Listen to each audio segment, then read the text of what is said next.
வணக்கம். இது உங்கள் கற்பி துவாரகா சுவாமிநாதன்.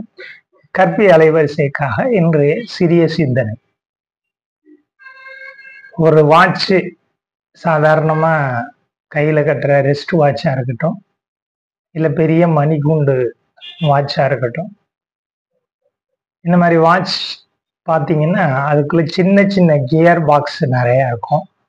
அதுல சக்கரங்களாக இயங்கும். இப்ப சின்ன முள்ளுக்கு ஒரு சக்கரம் இயங்குது, பெரிய முள்ளுக்கு ஒரு சக்கரம் இயங்குதுன்னா மணி அடிக்க, அதுல மணி பார்க்க, நேரம், காலண்டர், தேதி, இப்படி ஒவ்வொன்றுக்கும் ஒரு கியர் ஓடிக்கிட்டே இருக்கும் அப்படின்னு சொல்லுவாங்க. அந்த கியர்லாம் ஒரு சக்கரத்தின் பல் இன்னொரு சக்கரத்தின் பல்லுல மோதி அது ஒன்றை ஒன்று இயங்கும். அப்பதான் அந்த ஒன்றை ஒன்று தொட்டு இயங்கும். அப்படி இயங்கும் போதுதான் அது இனிமையா இருக்கும். அப்படி இயங்காதப்ப அதுல என்ன ஆயிடுது, பிரச்சனைக்குரியதா மாறிடுது. அது ஓட மாட்டேங்குது. அந்த வாட்சி சரியான நேரத்தை காமிக்காது. அப்படி காமிக்காத போது நமக்குள்ள என்ன பிரச்சனை வந்துடும் அப்படின்னா,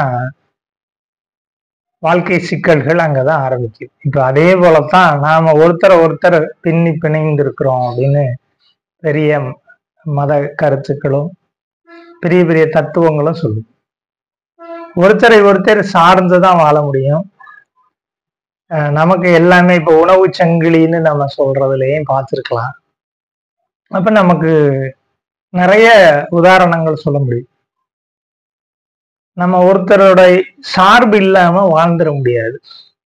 அப்படிங்கும்போது எப்படி இந்த பற்சக்கரங்கள் இணைந்து இயங்கி ஒரு நேரத்தை சரியாக காண்பிக்கிறதோ, அதுபோல நாமும் நமக்கு தேவையானவர்களோடு, நமக்கு பிடித்தமானவர்களோடு, இந்த உலக இயக்கத்துல இருக்கிற எல்லா நபர்களோடையும் அவங்களோட குறைகளோட அவங்கள அப்படியே நேசித்து அவங்களோட இயங்கி நம்ம செயல் செய்ய வேண்டியதா இருக்கு.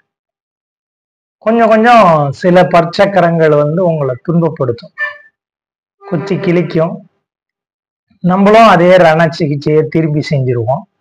சில நேரங்கள்ல பொருந்தி போகும்போதுதான் இனிமையா இருக்கும். குடும்பத்துல ஒருத்தர் இந்த பற்சக்கரங்களை போல பொருந்தி இயங்கும் போதுதான் இனிமை கூடும், ஆனந்தம் கூடும்.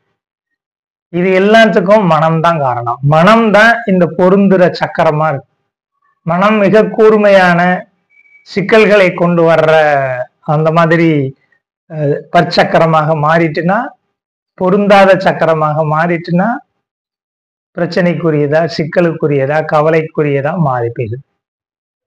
அதை புரிந்து கொண்டு நீங்க உங்க மனதை மாற்றி புரிந்து கொள்ளுங்கள். எல்லோருடையும் புரிந்திருக்கணும்.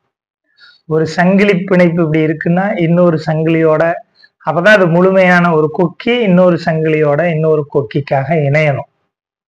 நேரா நீண்டிட்டு இப்படி போயிட்டுன்னா அது அவ்வளவுதான், அந்த பொருந்தாது சங்கிலியோட. அப்ப ஒரு கொக்கி இன்னொரு கொக்கியோட இணையணும், சங்கிலி பிணைப்பாக இருக்கணும். திராட்சை கொச்சை போல ஒவ்வொருத்தரும் ஒவ்வொரு இணையோட தான் இருக்கும். எல்லாரும் ஒரு நோக்கத்தை கொண்டுதான் இருக்கோம். எல்லாருக்கும் வாழ்க்கையில தேவை இருக்கு. எல்லாருக்கும் எல்லாமும் எல்லா இடமும் தேவைப்படுகிறது. பொருந்தி செயல்கள் செய்யும் பொழுது இனிமை கூடுகிறது. பொருந்தாமல் போகும் பொழுது நட்புறவுகள், உறவுகள் துன்பப்படுகின்றன.